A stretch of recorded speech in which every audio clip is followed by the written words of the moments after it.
You turn on the tap. Cold, clean water comes out. You drink it without thinking. You've done this 10,000 times without once worrying that it might kill you. For roughly 1,000 years, that tap would have been a death sentence. Not because medieval people were ignorant, not because they were primitive, but because in medieval Europe, clean water was genuinely rare, genuinely dangerous, and genuinely fatal. And the people who had figured out an alternative had been drinking it since before the Roman Empire collapsed. That alternative was alcohol, ale, wine, mead, cider. Not for pleasure, not for religion, not because they liked being drunk, because the fermentation process, which they didn't understand chemically and couldn't explain biologically, was quietly killing every pathogen in the water before it touched their lips. They had solved a problem they didn't know they had. The solution was working perfectly, and they had no idea why. So why did medieval people drink alcohol instead of water? The answer tells you something uncomfortable about expertise, about trust, and about whether any of the things you do every day for your health actually work, or whether, like medieval ale, they're just accidentally right. Let's start with what the water was actually like.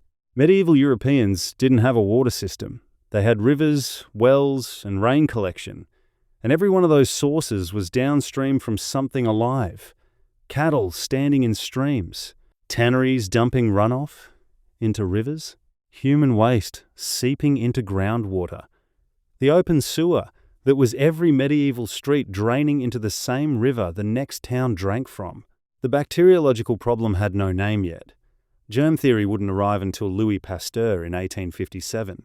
But the medical tradition medieval Europe inherited from Hippocrates through Galen, transmitted via Islamic scholars into the great schools of Salerno and Bologna, had a word for bad water.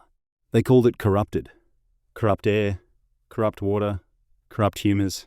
The framework was wrong. The conclusion was exactly right. The Regimen Sanitatis Salernitanum, the medical handbook produced by the School of Salerno in the 12th century and distributed across Europe as the closest thing the medieval world had to a public health document, is explicit. Stagnant water is dangerous. River water near towns is dangerous. Well, water in populated areas is dangerous.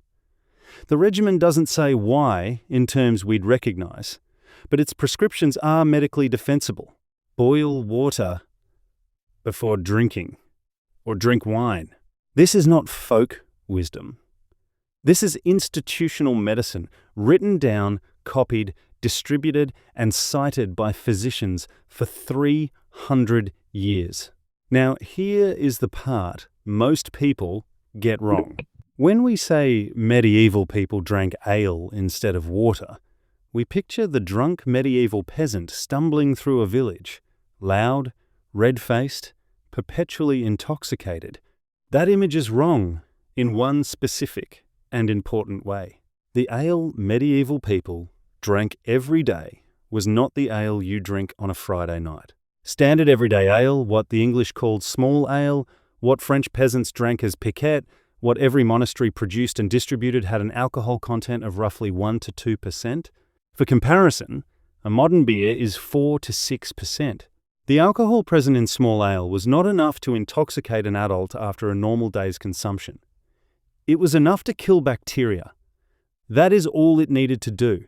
Judith Bennett, whose 1996 book Ale, Beer and Brewsters in England remains the definitive account of medieval ale culture, documents that ale was brewed and consumed at every level of medieval society, from the peasant's daily ration to the monastic pittance, the supplemental food and drink granted to monks beyond their basic ration, the Benedictine rule, written by Benedict of Nursia in the 6th century and governing monastic life for the next 1,000 years, allocated each monk 1 hemina of wine per day, roughly half a litre.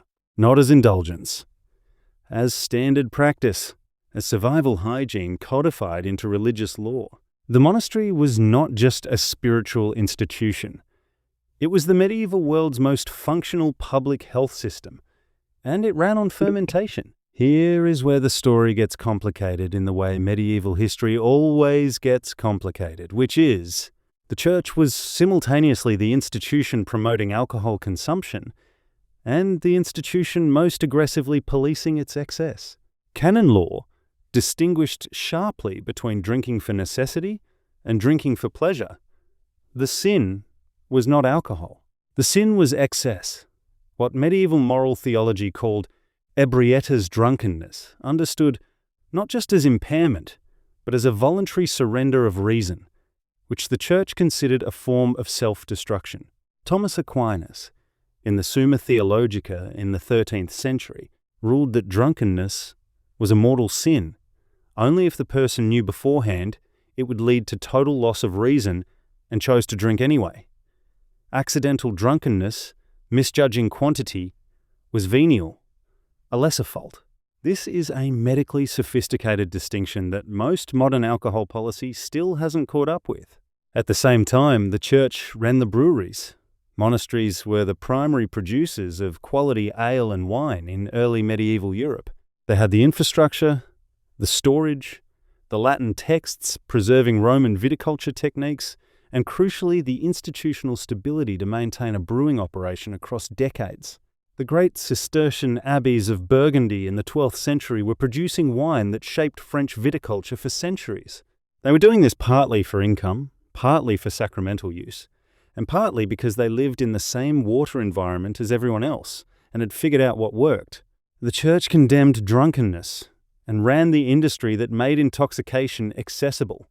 This is not hypocrisy in the crude sense. It is an institution managing a genuine public health trade-off with the conceptual vocabulary available to it. Now consider the social technology that grew up around this. Because ale and wine were necessities, not luxuries, the distribution of alcohol became a form of welfare infrastructure.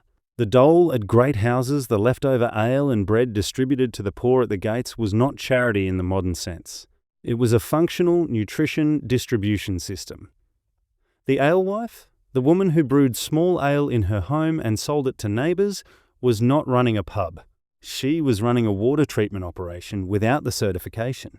Manor Court rolls the administrative records of village governance that survive in English archives from the 13th century onward are full of cases involving the assize of ale, the royal regulation governing ale, quality, and price.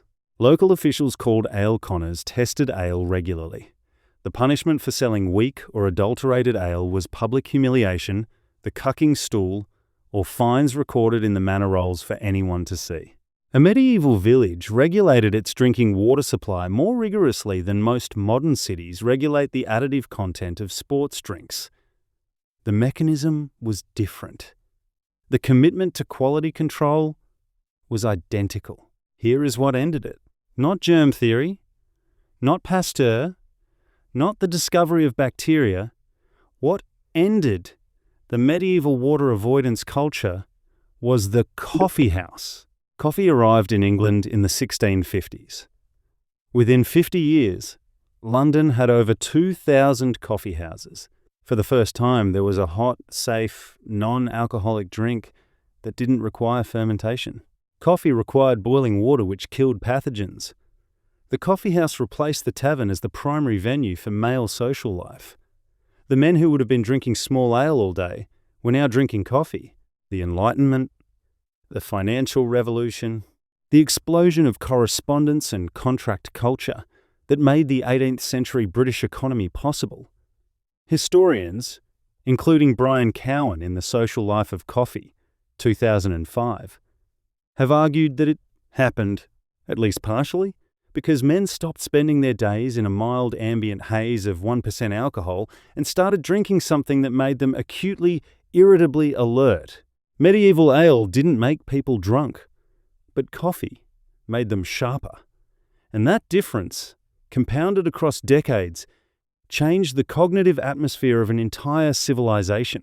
For 500 years, medieval Europeans drank alcohol every day for the same reason you take a probiotic, run an air purifier, or filter your tap water.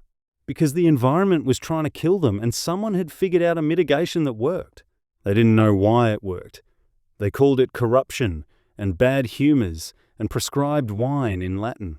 They were wrong about the mechanism and exactly right about the solution, which is more than can be said for most of the wellness industry operating today with the full benefit of biochemistry. The difference between medieval ale and your filtered water is not intelligence, it is infrastructure. They built the infrastructure they had available. It was fermentation, social ritual, canon law, and royal regulation. You built the infrastructure you had available.